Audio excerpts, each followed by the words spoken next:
आज के शो में। पुलिस शहरियों की कातिल बन गई। कोरंगी मेहरान टाउन में एक और जाली पुलिस मुकाबला। पुलिस मोबाइल जख्मी को अस्पताल ले जाने के बजाय पुलिस स्टेशन ले आई। 33 साला जख्मी नौजवान वासिफ रियाज ने तड़प तड़प कर दम तोड़ दिया। कराची में नालों पर कायम इमारतें इंसानी जानों के लिए खतरा बन गई। शेरशाह धमाका, कराची पुलिस का पंजाब फॉरेंसिक लैब से राब्ता। अस्सलाम वालेकुम। पस पर्दा हकायक सनसनीखेज इंकशाफात प्रोग्राम बेनकाब में हूँ आपके साथ सिफान खान। कुछ दिन कबल हमने इस प्रोग्राम में आपको इनवाइट एक प्लेटफॉर्म पे हमने बुलाया था। इस वक्त अरसलान के हवाले से 16 साल का मासूम बच्चा जो स्कूल जाता था, ट्यूशन पढ़कर वापस आ रहा था, तो उसको पुलिस एहलकारों ने इस पर जा भाग कर दिया, शहीद कर दिया। अहले खाना धरना देकर बैठे रहे। धरने के बाद मुकदमा कायम हुआ पुलिस ऑफिशियल्स के ऊपर। फिर मुकदमे के बाद कई दिन तक इस पर एहतजाज होता रहा कि एसएचओ साहब अभी तक गिरफ्तार नहीं किया गया था उनको, जिसने उन विक्टिम की फैमिली के सामने अपना क्राइम जो था उसको कन्फेस किया था कि हाँ मैंने ये क्राइम किया है। तो ये इस शहर में आखिरकार हो क्या रहा है? ये हर कुछ दिन बाद एक मासूम जान चली जाती है जिसका कोई क्रिमिनल रिकॉर्ड नहीं होता, जो या तो कोई बच्चा होता है जो 15-16 साल का ट्यूशन पढ़कर आ रहा होता है, या फिर कोई मुलाजिम अपना काम मुकम्मल करके अपने घर आ रहा होता है और अपनी वालदा को बताता है कि मैं घर आ रहा हूं, मेरे लिए खाना तैयार रखना। और फिर उस वालदा पर क्या गुजरती है। मैं जिक्र कर रहा हूं कोरंगी में मेहरान टाउन में एक वाकये की जो रिसेंटली हुआ है, और इस वाकये के अंदर 33 साला वासिफ जाबाक हुआ है।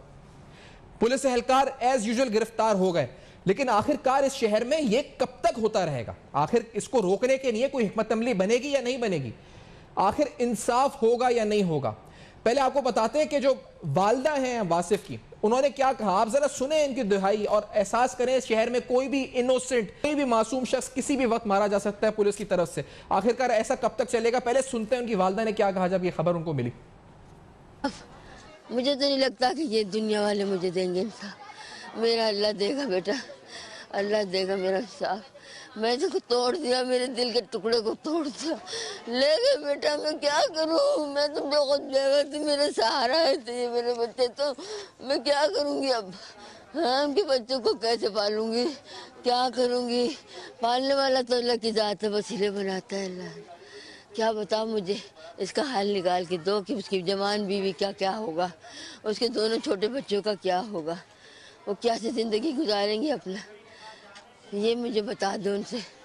ये जितने बड़े बड़े ओहदेदार बैठे हैं उनसे कहते हैं। और मेरा बच्चे 5 मिनट बाद पहले फ़ोन आया, अम्मी मैं बस से आ रहा हूँ, मैं स्कूटर नहीं लेकर गया था, तो आप दही यहाँ से मंगा दें, मुझे बड़ी सख्त भूख लगी, क्या पकाया है? मैंने कहा बेटा मैंने तेरे चाइनीज़ राइस बनाए। तो कह रहा रायता बना देना। रायता भी बना के रखा, अभी तक चढ़ रहा, खून खाने वाला नहीं ना, मैंने खाया ना उसने खाया। क्या करूं, कहाँ दूं उसको खाने के लिए?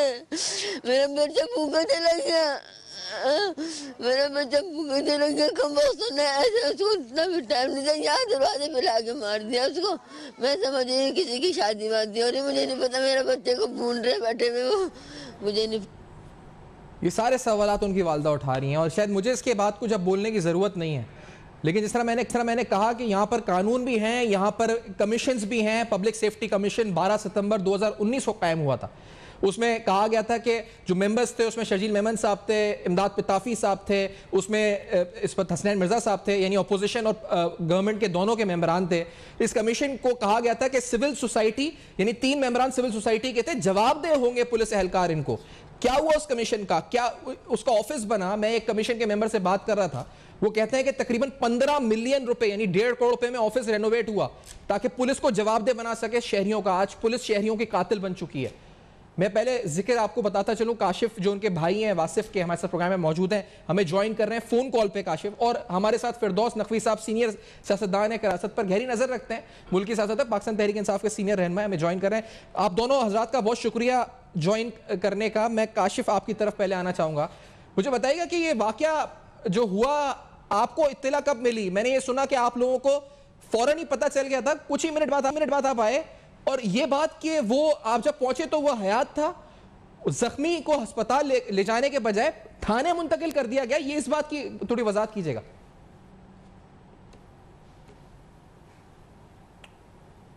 काशिफ रियाज साहब, मेरी आवाज आप तक आ रही है? काशिफ आप तक आवाज आ रही है? लाइन पर है या ड्रॉप हो गई है लाइन?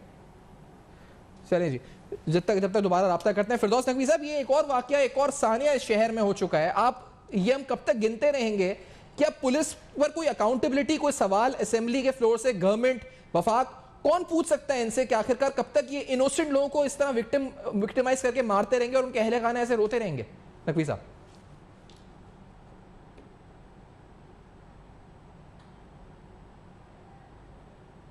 नकवी साहब से अभी हमारा इस पर, अच्छा काशिफ अब हैं राब्ते पे और नकवी साहब का शायद लाइन इस पर डिस्कनेक्ट हुई है। काशिफ साहब, आप बताएंगे अहवाल कि आपको पता कैसे चला था, कब आप गए थे वहां पर, आपको इत्तला कितनी देर में मिली जब भाई का आपको इस वक्त मारा गया, और उसके बाद फिर क्या हुआ? थोड़ा बताइएगा कि वाकया जिस तरह हुआ किस तरह हुआ, ये बताइएगा।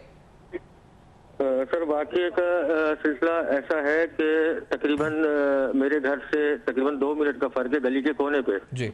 छोटा भाई ड्यूटी ऑफ करके आ रहा था, रिक्शे से जैसे ही उतरा है तो 4 पुलिस वाले जो कि मोटरसाइकिल पे थे सवार और नशे में वो धुत थे, और उस गली में और कोई नहीं था। भाई जब वहां से जैसी गली के कोने में पहुंचा है तो उसके साथ उन्होंने कुछ हल्की सी मजामत की और उसके बाद जो है फायर की आवाजें आई हैं। बेटा बात सुनो, ठीक है। जैसे ही हम गए, अहले मोहल्ला मौजूद हुआ वहाँ पे, क्योंकि दुकानें भी वहाँ पे करीब है, फटाफट भागे हैं, पहुंचे हैं, और 2 मिनट तकरीबन मुझे लगे होंगे, 1 से 2 मिनट में जब वो पहुंचा हूँ तो मेरा भाई जो है वो, उसकी बॉडी जो थी वो जमीन पे पड़ी हुई थी, और इलाका SHO जो है अपनी मोबाइल लेके उस गली के अंदर थे और मेरे भाई की डेड बॉडी को बड़ी बेदर्दी से और घसीट के मोबाइल में डाल रहे थे, बड़ी बेहुरमती की। अच्छा। मैंने SHO से जब कहा कि भाई ये मेरा भाई है और इसको क्या हुआ है, तो कहने लगे इसको गन शॉट हुआ है, और मैंने कहा सर इसको जिना लेके जाएं, तो कहने लगे जी जी जिना ही ले जा रहे हैं। बजाय वो जिना हॉस्पिटल ले जाने के, SHO जो है वो बॉडी को मोबाइल में डाल के थाने ले गया। थाने ले जाने के बाद तकरीबन 4 घंटे तक उन्होंने बॉडी को जो है वहीं रखा है और थाने का दरवाजा हमारे लिए बंद कर दिया गया। और काशिफ साहब, ये आपने जब कहा कि आप इसको जिना लेकर जाएं, उन्होंने कहा गन शॉट है, तो उन्होंने आपको ये बताया कि किसका गन शॉट है, यानी क्या हुआ है? क्योंकि पहले तो इस तरह रिपोर्ट किया गया कि मुसल्ला अफराद और पुलिस के बीच में मुकाबला हुआ, जिसके बाद ये हलाकत हुई और राहगीर हलाक हो गया, इस तरह की खबर पहले दी गई। तो पहले तो ये कहा गया इनके पुलिस वालों के कि जी ये 2 डकैत थे जिसमें से एक भाग गया और ये जो है पुलिस वाले की ही बाइक छीन रहा था। मेरा भाई जो है उसको इन्होंने पहले डकैत बनाया, उसके बाद फिर इनका बयान चेंज हुआ कि नहीं जी वो डकैतों से मुकाबला हो रहा था, तो मेरे भाई को जो है क्रॉस फायर लगा, मगर ऐसा कुछ भी नहीं मुकाबला हुआ वहाँ पे। वहाँ मोहल्ले के लोग, दुकान वाले है नहीं शायद, अगर कहीं मुकाबला होता है तो क्या डकैत जो है वो क्या 1 फायर करेंगे और बाकी पुलिस वाले 5-6 फायर करेंगे, और वहाँ पे कोई ऐसा सिलसिला ही नहीं था कि डकैतों से मुकाबला हो, तो फिर आप आम शहरी को उस गली में जाने क्यों दे रहे हैं? आपको तो सील करनी चाहिए थी। मैंने काशिफ आपकी वालदा का बयान सुना, वो रो रही हैं, उसने बताया कि मैं खाना बना के रखिएगा, मैं आऊंगा, उन्होंने कहा चाइनीज बनाया, रायता बना के रखना। उनके बच्चों का हाल और जो सब लोग हैं इस वक्त आपके घर वाले, वो आप किस कैफियत में हैं, उनका मुतालबा क्या है? आप लोगों की CPO ऑफिस में मुलाकात भी हुई आला पुलिस हुकाम से, उन्होंने आपको क्या कहा है? कोई तसल्ली दी है, दिलासा दिया? क्या हुआ? मुतालबा तो ये है कि इसकी साफ और शफाफ तहकीकात होनी चाहिए और अपर लेवल पे जो है होनी चाहिए, और दूसरी चीज ये कि हमारे साथ इंसाफ होना चाहिए। हम ये चाहते हैं कि ऐसा इंसाफ हो और इन मुल्जिमान को ऐसी इबरतनाक सजा मिले कि आइंदा किसी घर का कोई वासिफ जो है मतलब चिराग जो है वो मुझे नहीं। और वासिफ जो काम करता था, फैक्ट्री में काम करता था, उसका साथ ही मैं नकवी साहब के पास आऊँ उससे पहले कि क्रिमिनल रिकॉर्ड के हवाले से वहाँ पे SSP आए, वो SSB की टीम, IT टीम जो फॉरेंसिक होती है, उन्होंने भी बताया कोई क्रिमिनल रिकॉर्ड नहीं है, फैक्ट्री में काम करता था, काम करके घर, उसका रूटीन का रूट था। लेट्स से दिस कि क्या कहा था forensic team, let's say this बस। जी ऐसा ही है, बिल्कुल। मैं फॉरेंसिक टीम का बयान सुना दूं पहले। अच्छा, मेरी बात की तस्दीक है कि कोई किसी किस्म का इसका कोई क्रिमिनल रिकॉर्ड मौजूद नहीं है। सर ये आपके सामने भी सॉफ्टवेयर में चेक किया, इसमें कोई रिकॉर्ड मौजूद नहीं। फिरदौस नकवी साहब, एक तो ये कि एक शख्स को मारा गया, उसके बाद उसको थाने ले जाया गया, ना कि अस्पताल ले जाया गया, ये कहते हैं कि, और जो एनी शाहिदीन बताते हैं कि वो हयात भी था, सांसें चल रही थी। ये आखिरकार कब तक इस शहर में होगा? कुछ दिन पहले हमने अरसलान के वालिदैन के साथ किया, उन्होंने कहा मैंने कहा शो में कि शायद ये आखिरी वाक़या, हम दुआ करते हैं और ऐसा होना चाहिए, टेस्ट केस बना दें, ये कर दें, वो कर। आज ये हो गया, इसको ये लोग कह रहे हैं कि आइंदा कोई वासिफ ना हो। ये कब तक चलेगा आखिरकार नकवी साहब? ये उस वक्त तक चलता रहेगा जब तक ये जालिम हुक्मरान जो हैं इस सूबे के ऊपर हुकूमत करते रहे, जिनको ये एहसास नहीं है कि शहरियों के हकूक क्या है, जिनको ये एहसास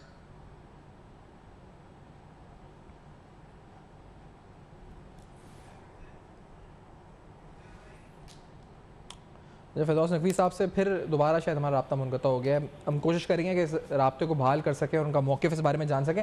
काशिफ ये बताइए कि आपकी मुलाकात आज किससे हुई है पुलिस ऑफिशियल्स में, आला हुक्काम में, CP ऑफिस में, और जो सस्पेंशन है SHO की उस हवाले से क्या आपको सस्पेंड हो गए, गिरफ्तार ताहाल नहीं हुए, क्या आपका मुतालबा गिरफ्तारी का भी है उनका? जी, मेरी अभी CCP ऑफिस में पुलिस चीफ गुलाम नबी मेमन साहब से मुलाकात हुई है और मैंने उनके सामने ये दरख्वास्त रखी थी कि SHO को 30 दिन हो गया है। अच्छा। SHO को कम से कम इसको सस्पेंड उसी दिन कर देना चाहिए था, मगर सस्पेंड नहीं किया गया। ठीक है, तो उन्होंने इस बात को एक्शन लिया है उस पर और SHO को सस्पेंड किया है। और खाली सस्पेंड नहीं करना है, SHO को गिरफ्तार भी होना चाहिए। और जितने भी सहूलतकार हैं, मैं समझता हूँ जो मेरी भाई की डेड बॉडी को जो है इन्होंने 4 घंटे तक जो है जिसकी बेहुरमती की है थाने में और थाने को बंद किया है, दरवाजा बंद किया है, तो उसमें जितने भी सहूलतकार हैं इन सबको सस्पेंड होना चाहिए। और जब आपने ये बताया कि वो नशे में थे तो ये आपको वहाँ के लोगों ने बताया कि नशे में, तो दूसरी बात कि वो हयात था जब उसे मोबाइल में डाला गया, जख्मी था, यानी उसकी शहादत नहीं हुई थी वो, ये नहीं उस वक्त जो सूरत हाल थी मे भी के हो सकता है कि उसके सांसें कुछ चल रही हो, तो फर्ज तो यही बनता है कि इंसानियत के नाते भी के जो है अच्छा, पोस्टमार्टम आप लोगों ने नहीं करवाया? हॉस्पिटल से मैंने पूछा, आपने पोस्टमार्टम नहीं करवाया? तो शायद कुछ मामला हो जाता। और आपने पोस्टमार्टम नहीं करवाया जो अस्पताल से मैंने मालूम किया, आपने पोस्टमार्टम मना कर दिया था आप लोगों ने? एग्जामिन हुई है क्योंकि पोस्टमार्टम हम नहीं करवाना चाह रहे थे और डॉक्टर के एग्जामिन से सामने आई है चीज कि गोली फायर जो है गनशॉट जो करीब से किया गया है। सही। और नकवी साहब साथ दोबारा फिरदौस नकवी साहब, ये तो ठीक है जालिम हुक्मरान, लेकिन एक कमीशन बनाया था और उसमें कहा गया था कि मेंबर इजलास भी होंगे, उस पर 15 मिलियन का दफ्तर बनाया गया था और सब कुछ था। इजलास शायद 12 होने थे साल में, तो 5 भी नहीं हुए। फिर उसके बाद वही जो सिविल सोसाइटी के लोग थे वो खिलाफ बोलने लगे उस कमीशन के। तो ये कोई पूछने वाला है पुलिस से कि आखिर पुलिस कर क्या रही है, शहर में ऐसी लोगों को मारती रहेगी क्या? ये सवाल मैंने आपको बताया था कि अली अजीज हमारे जो MP हैं जी, उन्होंने प्रिविलेज मोशन मूव किया है और इस बात का उन्होंने इकरार किया कि 16 माह से इसका इजलास नहीं किया। अब जनवरी के महीने में जो है मीटिंग बुलाई जा रही है, लेकिन इस शहर के अंदर राव अनवार को आप भूल गए। राव अनवार को याद कराना पड़ेगा। जब राव अनवार जैसे लोग हीरो बन के पेश होते तो ऐसे तमाम SHOs यही समझते हैं कि तरक्की का राज ये है कि कितने लोगों को गिराओ और कितनी अपनी दहशत फैलाओ। अगर एक राव अनवार को आप टांग देते तो मैं देखता कि कितने पुलिस वाले जो हैं उसके बाद ये करने की हिम्मत करते। आज नैब के में जब बुलाया जाता है सरकारी अफसरान को तो सरकारी अफसरान ने फैसले करने से इनकार कर दिया है। वो कहते हैं हम क्यों फैसला करें कि नैब में हमारी पूछगछ होगी। तो फिर ऐसे जब वाकयात होते हैं उस पर अगर टका के पूछगछ होगी तो मैं नहीं समझता कि कोई पुलिस वाला जो है अपनी बंदूक निकाल के ऐसे चलाएगा। अच्छा नकवी साहब, ये बहुत से लोग बुनियादी बातें करते हैं जब तक there is no reaction to an action. जी नहीं, मैं कह रहा हूँ बहुत से लोग बुनियादी बातें करते हैं कि पुलिस को SOP नहीं पता कि सर्च एंड स्टॉप क्राइटेरिया क्या होता है उनकी, ये नहीं वो नहीं। यहाँ पर तो ऐसा लगता है कि बाकायदा मंसूबा बंदी के तहत ये इस वक्त कत्ल कर दिए जाते हैं 79 लोग। उनके घर वाले रोते रहते हैं, इसके बच्चे हैं, इसकी बीवी है, इसकी वालदा का आपने बयान सुना तो, और फिर कोई भी रंग दे दिया जाता है उसको कि डकैती थी। और जब तक एहतजाज ना हो, लोग जमा ना हो, जैसे ये लोग जमा हुए, जब तक आप वो डकैत ही मर जाता है उसके ऊपर लेबल भी लग जाता है ऐसा। देखिए पहली चीज ये है कि क्या आपकी ये जो पुलिस फोर्स है वो ट्रेन पुलिस फोर्स है या इन लोगों को सिर्फ यूनिफॉर्म पहना दिए और हाथ में बंदूक पकड़ा दी। यहां जब सियासी भर्तियां होंगी, रिश्वत लेके लोगों को पुलिस में भर्तियां की जाएगा तो वो जिस शख्स ने 10-10, 15-15 लाख रुपए की रिश्वत दी है कि मुझे पुलिस में भर्ती हो जाए, तो वो क्या करेगा? वो चौराहे पे खड़े होकर रिश्वत ही लेगा और वो अपने 15 लाख पूरे करेगा। आपने पुलिस का कोई म्यार छोड़ा है? तो आप जो है अपनी रेंजर्स को भी पुलिस के लेवल पे लेके आ रहे हैं। मैं समझता हूँ कि ये बहुत खतरनाक सूरत हाल हो रही। आप ये सोच लीजिए कि ये 1984 के बाद से इस शहर में रेंजर्स है जी, और हम एक अल्टरनेट पुलिस फोर्स नहीं क्रिएट कर सके 36 सालों में जो इस शहर का निजाम संभाल सके। अनफॉर्चुनेट कैसा लगेगा कोई फॉरेनर क्यों आके इन्वेस्ट करे इस शहर के अंदर, जब वो देखे गाड़ियों में लोग बंदूकें लेके ऐसे घूम रहे होते हैं जैसे कोई वाइल्ड वेस्ट की मूवी का कोई सीन हो आज के दौर में। सही, ठीक है नकवी साहब, एक ब्रेक की तरफ बढ़ना। नकवी साहब आपकी बात इसको कंटिन्यू रखते हैं, और क्योंकि मैं इस सेगमेंट को कंक्लूड करूं इससे पहले जी नाउमीदी है, अभी अरसलान, अभी वासिफ, खुदा ना खास्ता कुछ दिन बाद कोई और, आखिर कब तक? इस ब्रेक के बाद शेरशाह धमाके के हवाले से भी सवाल, वो भी अलमिया है इस शहर का कि किस तरह ये गैर कानूनी तामीरात कायम कर दी गई हैं और कोई पूछने वाला, कोई सजा, जो अभी कह रहे थे ना लटका दें फिरदौस साहब, कोई लटकाने वाला कुछ नहीं है, इसलिए बनती रहती हैं ऐसी इमारतें। इस ब्रेक के बाद जानेंगे हमारे साथ रहे।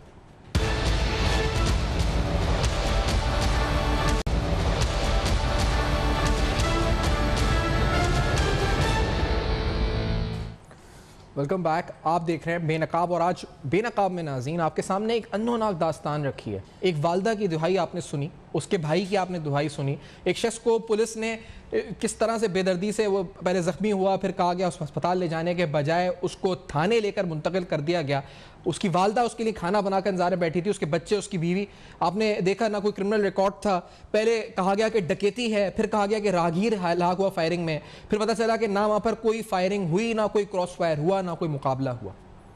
आखिर कब तक ये होता रहेगा? कुछ दिन कबल अरसलान के साथ हुआ था, आज वासिफ के साथ हुआ है, और हर नेशनैलिटी, हर जो ज़बान बोलने वाला, सूबा सिंध में कोई भी महफूज नज़र नहीं आता इस सिलसिले से। इस वक्त आप किसी भी ज़बान, किसी भी इकाई, किसी भी फ़िरका, कोई भी चीज़ यहाँ पे इस वक्त हमें लगता है कि महफूज नज़र नहीं आती इस सूरत-ए-हाल में। दूसरा अहम वाक़या जो नाज़रीन हुआ वो शेरशाह ब्लास्ट का वाक़या।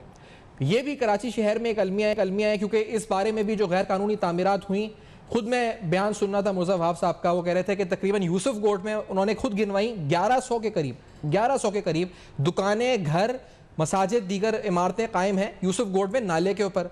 ये जिस जगह पर धमाका हुआ इसके साथ तकरीबन 65 इमारतें, जिनकी जो रकबा तकरीबन 6-6 मंजिलों की इमारतें कायम हैं, ये आखिरकार कायम हुई, लेकिन इनको भी कोई सज़ा देने वाला नहीं। जिसने अप्रूव करी, किस तरह अप्रूव हुई, किस तरह बनी, कोई पूछने वाला नहीं। 17 अफराद जहाँ बाग जान से गए। मेरे साथ फिरदौस नकवी साहब साथ मौजूद हैं, शाह ओसो साहब सीनियर माहिर कानून भी साथ हैं। फिरदौस नकवी साहब, ये भी अलमिया है क्योंकि जब हमने किसी को सजा ही नहीं दी और बिल्कुल पानी के फ्लो को रोकती हैं जो कंस्ट्रक्शंस हैं, वो सीवरेज का पानी हो, पानी की पाइपलाइन हो, इसको तो रिलोकेट करना था। अब ये किस तरह होंगे? ये तो पूरा निज़ाम, पूरा किस तरह से इतने सारे लोग रिलोकेट होंगे, कहाँ होंगे? क्या आपको लगता है, क्या इसका हल है? नकवी साहब से पहले पूछ रहा हूँ जी, ओसो साहब मैं नकवी साहब से पहले पूछ रहा हूँ जी, नकवी साहब जी। देखिए जी नकवी साहब, सबसे ज्यादा अहम चीज जो है वो इंसानी जाने है। जैसे कि एक इंसानी जान चली जाती है तो उसका कभी वापस नहीं आती, उसका कोई नेमल बदल नहीं है। तो जो बिल्डिंगें खतरनाक हैं वहां से लोगों को पहले तो निकाला जाए, उसके बाद उनको कहाँ ठहराया जाए, कैसे कंपनसेट किया जाए, वो सारे मसाइल भी हुकूमत वक्त के सामने। लेकिन उससे पहले एक सवाल तो ये बनता है ना कि हुकूमत ये बिल्डिंगें बनी कैसी, ये इतनी आबादी ऐसी खतरनाक बिल्डिंगों में आए कैसे? क्या ये नहीं पता कि सीवरेज लाइन के अंदर जो है गैस बनती है, उस गैस का अगर इखराज का कोई तरीक़ाकार नहीं रखेंगे तो उसका प्रेशर बढ़ेगा और कभी ना कभी ब्लास्ट हो सकता है। गैस से भी हो सकता है और गैस में आग लग के बे हो सकता है। और ये कराची के अंदर इन इमारतों के ऊपर 2-3 किस्म के हादसे हो चुके हैं नालों के ऊपर। अगर आपको याद है वो शाहीन कॉम्प्लेक्स के साथ का नाला बैठा था तो उसके अंदर भी 4 अफराद मरे थे और कोई 17 गाड़ियां जो थी वो है। इसी तरह के आपका नेशनल म्यूजियम का पार्किंग लॉट भी और सुप्रीम कोर्ट का पार्किंग लॉट भी एक नाले पे बना हुआ है।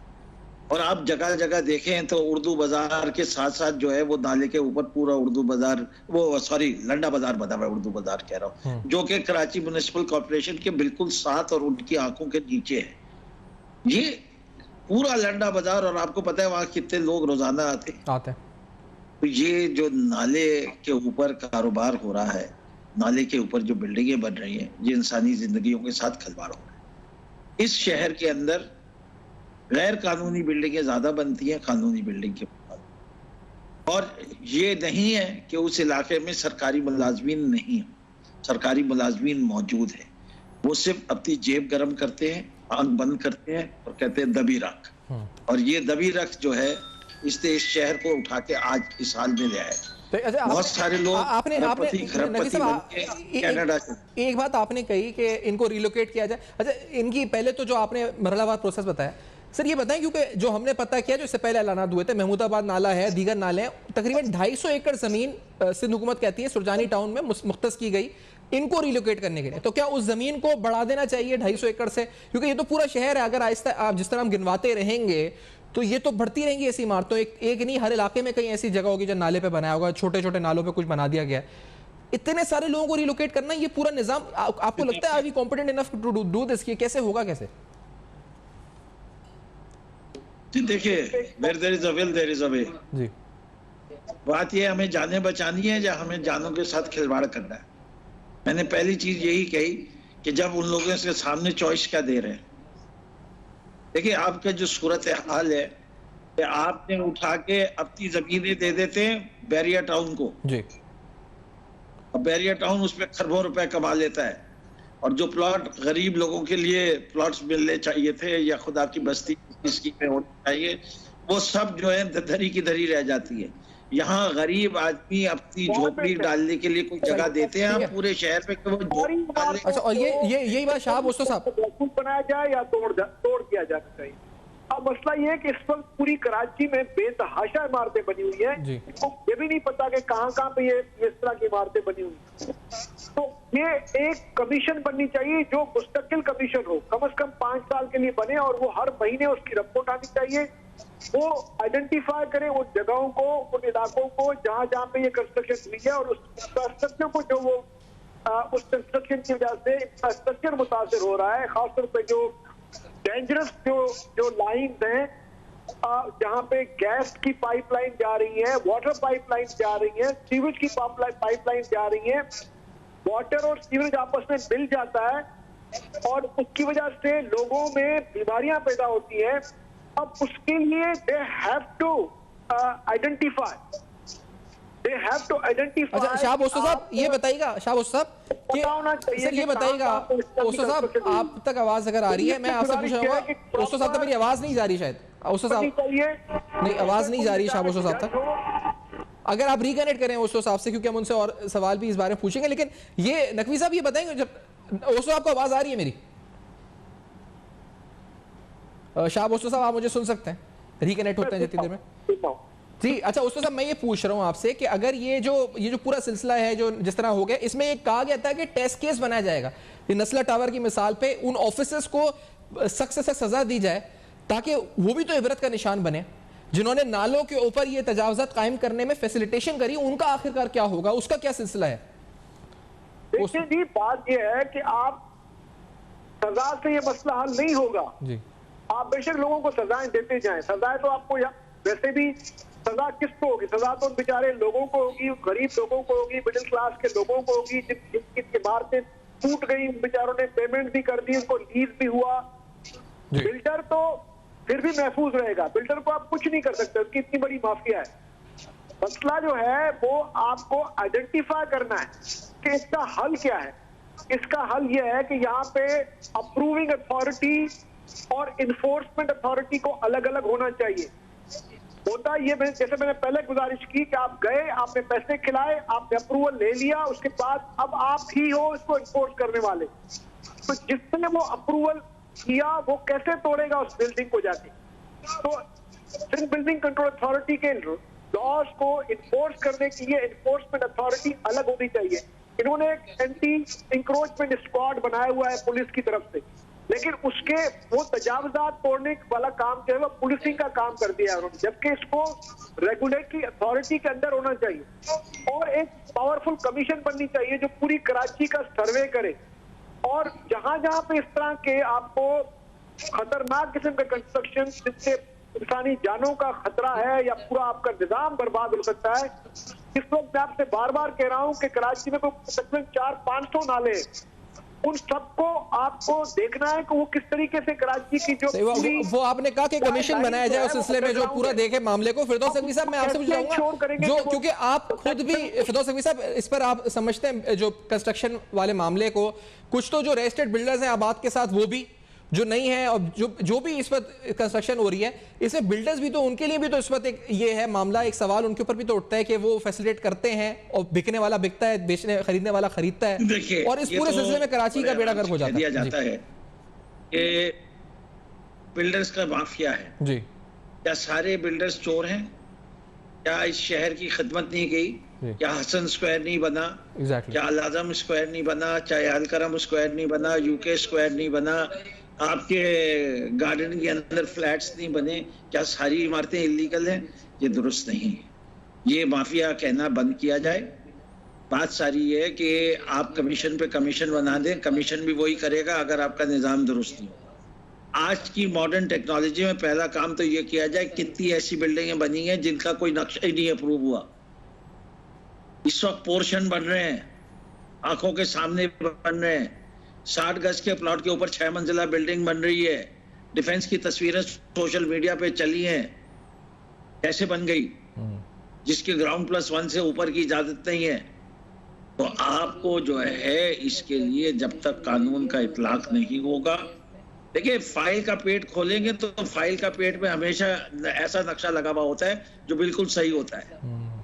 बात ये जो बिल्डिंग बनती है वो नक्शे के मुताबिक नहीं बनती, सारी वायलेशन होती है। उसको कंप्लीशन प्लान भी मिलता है, उसको बिजली का कनेक्शन भी मिलता है, उसको गैस का भी मिलता है, और उसमें लोग रिहाइश भी कर रहे हैं, एडिशनल फ्लोर डालते हैं। और मैं नकी साहब, मैं सिर्फ ये सोच रहा हूँ कि जो वहाँ पे 17 लोग थे जो काम कर रहे थे, जो बैंक का मुलाजिम था, 2 दिन बाद जो 2 मैयतें मिली, एक कैशियर था, अपने घर में शायद बताकर आए, उनके अहले खाना का इसमें पूरे में क्या कसूर था, जिस तरह ये पूरा निज़ाम चल रहा है। एक ब्रेक लेते हैं, नकवी साहब का शुक्रिया अदा करते हुए, उस्तो साहब का शुक्रिया अदा करते हुए, आफ्टर दिस ब्रेक आएंगे, कुछ अहम सवालात और उठाएंगे इसी मामले के कि आखिर उन सब का कसूर क्या है जिनके अहले खाना इसमें जाबाक हो गए, वो किधर जाएं? वो पुलिस के हाथों हो या ये जो इस वक्त बिल्डिंग गिर गई इसके हाथों, इसमें धमाका हुआ इसके हाथों हो, वो किससे सवाल पूछे जाके? इस ब्रेक के बाद ये सारे सवाल उठाएंगे, हमारे साथ रहिएगा।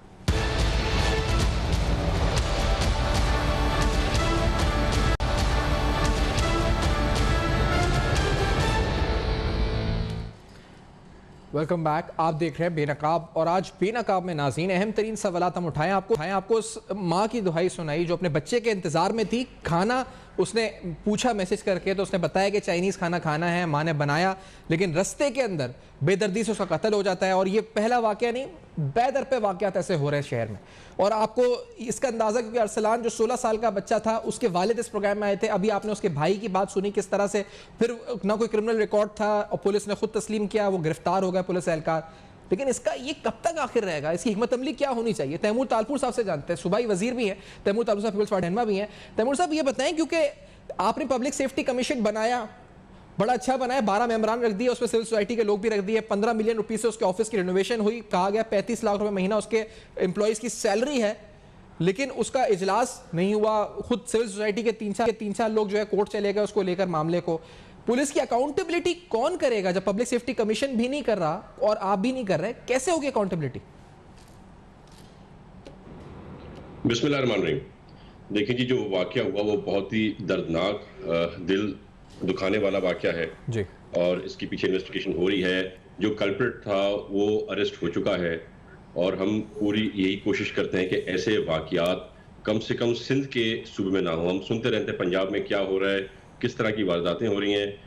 वहाँ पर तो आपने देखा है जानकर फोर्स्ड प्रोग्राम्स पूरा स्केड्यूल कर तरीके से लोगों को मर्डर कर दिए जाते हैं, और फिर उस पर इल्ज़ाम लगता है कि ये इनकाउंटर था, और ये सारी चीज़ें छुपाई जाती हैं। तो हम पूरी कोशिश कर रहे हैं। यहाँ भी तकरीबन ये हुआ है, आपने सका कि इन्वेस्टिगेशन का होना चाहिए, लेकिन यहाँ भी इससे पहले अरसलान में भी और अभी भी कि पहले इस वक्त पहले ये कहा गया कि डकैत था, फिर कहा गया कि नहीं डकैत नहीं रागीर था, फिर पता चला कि ना रागीर था ना डकैत था, ना कोई मुकाबला हुआ, बताया गया कि नशे में थे पुलिस एहलकार जिन्होंने कर दिया। तो सर पुलिस की ट्रेनिंग में भी ज़रूरत है इस पर, ये भी जिम्मेदारी आप लोगों की बनती है। देखिए जी, पुलिस की ट्रेनिंग की तो ज़रूरत है, पर पुलिस की ट्रेनिंग के साथ साथ बहुत ज़रूरी है कि अगर इस किस्म का कोई वाकया हो तो जो पुलिस एहलकार या पुलिस अफसर इस वाकये में मुलविस हो उसके सख्त से सख्त सज़ा मिलनी चाहिए, ताकि अगली बार लोग देखें और ऐसी कोई गलती करने से पहले 4 बार सोचें। तो हमने पहले भी इस पे बहुत सख्ती की है, हम अभी भी सख्ती कर रहे हैं, और पुलिस रिफॉर्म्स भी पाकिस्तान पीपल्स पार्टी की जो हुकूमत है सिंध में पुलिस रिफॉर्म्स पर भी काम कर रही है। रिफॉर्म्स की बात ही है तो पब्लिक सेफ्टी कमीशन का क्या हुआ? कहा गया था होम मिनिस्टर उसका चेयरपर्सन होगा, उसके इजलास होंगे, सिविल सोसाइटी खुद आप लोगों के खिलाफ चली गई कि वो आप लोग इजलास नहीं बुलाते, उसे ऑफिस हुआ, रेनोवेशन हुई, जिसमें मैंने कहा सैलरीज दी जाती हैं, तो वही काम था ना, उसी के जरिए रिफॉर्म्स होने थे, वही इजलास नहीं होता उसका, वो इसकी वजह क्या रही? ये डिस्कस हुआ आपकी काबीना में? नहीं, ये काबीना डिस्कस नहीं हुआ, पर ये वैसे चीफ सेक्रेटरी अपना होम सेक्रेटरी को हिदायत आ गई हैं चीफ मिनिस्टर की तरफ से कि with in the coming month इसका इजलास भी बुलाया जाएगा, और इसका पहला जो है मीटिंग वो सीएम खुद चेयर करेंगे एज बतौर होम मिनिस्टर सिंध के।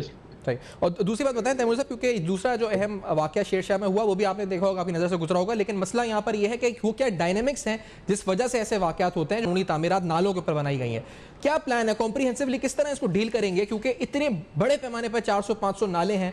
खुद मुर्जा वहाब साहब कह रहे थे सिर्फ यूसुफ गोड में 1100 दुकानें, इमारतें बनी हुई हैं नालों के ऊपर, और जिस जगह ये वाकया हुआ उसके साथ में तकरीबन 65 इमारतें 6-6 मंजिलों की बनी हुई हैं। इतने बड़े पैमाने पर क्या लोग रिलोकेट होंगे, कहाँ होंगे? सिंध हुकूमत क्या सोच रही है इस बारे में?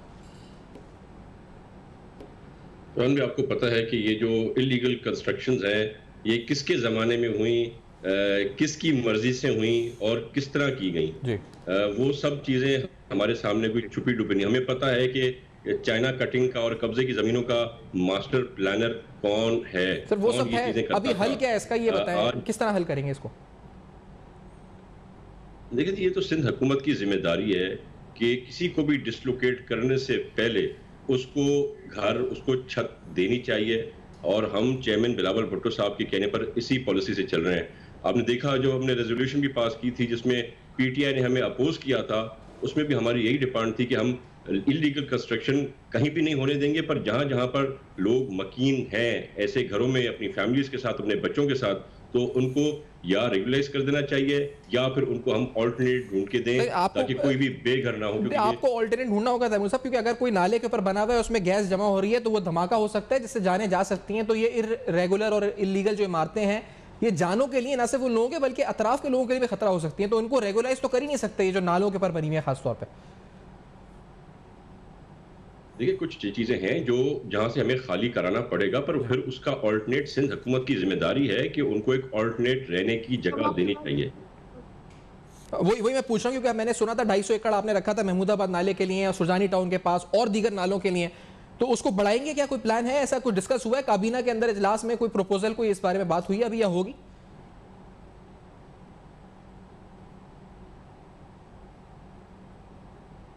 तैमूर साहब से मेरी आवाज़ शायद शायद डिस्कनेक्ट हुआ है। Let's wind it up over here क्योंकि टाइम भी इख्तिताम पे पहुंच रहा है। तैमूर ताबूस साहब का शर्ते हुए, फिरदौस नकवी साहब थे साथ में, और जो काशिफ थे, अल्लाह ताला दर्जात बुलंद करे, इस पर जो मकतूल हैं उनके फैमिली को, उनके बच्चों को, उनके अहले खाना, उनकी वालदा को अल्लाह ताला सब्र दे, उनके भाई सबको सब्र दे अल्लाह ताला। इस नियत के साथ, इस दुआ के साथ कि आइंदा ऐसा वाक़या दोबारा शहर में ना हो। For your feedback you can write us on our Facebook, emails and Twitter, आपके सामने फ्लैश कर रहे हैं। देखते रहिएगा, अब तक अपना बहुत ख्याल रखिए।